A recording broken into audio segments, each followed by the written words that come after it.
నిన్న night unexpected గా Netflix లోని ఫ్రాంకెన్స్టైన్ అని ఒక మూవీ చూసాను. నిజంగా టాప్ నాచ్ విజువల్స్. ఎట్టి పరిస్థితుల్లోని అంటే పర్టికులర్ గా సినిమా లవర్స్ ఉంటారు చూసావా, వాళ్ళకి బాగా నచ్చుతుంది. ఎందుకంటే ఆ సినిమాలోని ఫోటోగ్రఫీ కానీ, సినిమా విజువల్స్ కానీ, ఆ డ్రాయింగ్ కానీ, ఆ సిచ్యువేషన్ కానీ, ఆ క్యారెక్టర్ డిజైనింగ్ కానీ, పర్టికులర్గా సినిమా మీద ఇంట్రెస్ట్ ఉండే ప్రతి ఒక్కరు చూడాల్సి. అంటే స్టోరీ లేకపోయినా, ఫైట్లు లేకపోతే ఒక ఎమోషనల్ లేకపోయినా, ఏమి లేకపోయినా ఆ విజువల్స్ ఉన్నాయి చూసావా, దాన్ని మనం ఖచ్చితంగా కట్టడి చేసేస్తుంది.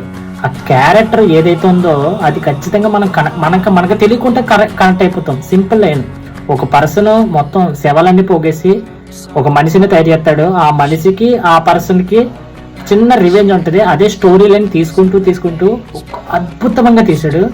మేబీ కొంతమందికి నచ్చుతామో కానీ మ్యాక్సిమం అందరికీ నచ్చుతుంది. 80% స్కిప్ చేయకుండా చూడండి. నెట్ఫ్లిక్స్లో ఉంది. Okay, bye.